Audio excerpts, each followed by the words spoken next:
کراچی کے سی ویو پر Pakistan Peoples party کی جانب سے یوم تشکر کی پروقار تقریب کا انعقاد کیا گیا، جس میں وزیر اعلیٰ سندھ سید مراد علی شاہ اور سندھ کابینہ کے وزراء نے شرکت کی۔ مقررین نے پاک فوج کو خراج تحسین پیش کرتے ہوئے کہا کہ پاکستان کی جانب سے صرف چند گھنٹوں میں ہی دشمن کے غرور کو خاک میں ملا دیا گیا۔ تقریب میں میلی نغمے، فلوٹ پریڈ اور شاندار آتش بازی نے فضا کو جوش و جذبے سے بھر دیا۔ پورے سندھ بھر میں تمام اضلاع ریلیاں نکال رہے ہیں اور کراچی ڈویژن نے اس موقع پر سی ویو میں ایک بہت بڑے جشن کا انعقاد کیا ہے، جس پر ہزاروں کی تعداد میں لوگ ابھی ہمارے پاس موجود ہیں۔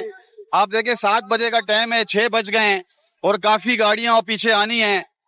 ہم سب پاکستانی فوج کے ساتھ اظہار یکجہتی کے لیے اور آج اظہار تشکر ہم منا رہے ہیں، اور انشاءاللہ تعالی جس طرح ہماری فوج نے دشمن کے گھر پہ گھس کر گھر پہ جو ان کو مارا، جو سبق ان کو سکھایا، بھارت جس کو جنگی جنون پر اتر آیا تھا، جس نے پاکستان کے حق خودارادیت کو چیلنج کیا، الحمدللہ ہماری فورسز نے ان کو منہ توڑ جواب دیا۔ پاکستان کی ایئر فورس نے یہ ثابت کیا کہ ریفل طیارے ہوں یا کوئی اور طیارے ہوں، لیکن ان کے پاس وہ مہارت ہے، ان کو گرا سکتے ہیں اور دشمن کو نیست و نابود کر سکتے ہیں۔ ان کا S-400 سسٹم اور ان کے 28 فوجی تنصیبات پر حملہ کرنا پاک فوج اور پاک فضائیہ کی ایک بہترین کامیابی ہے۔ آج کا دن ہمارے لیے بہت مسرت کا دن ہے، اور آج کا دن پاکستان پیپلز پارٹی پاک فوج کے ساتھ اظہار یکجہتی اور اظہار مسرت منا رہی ہے۔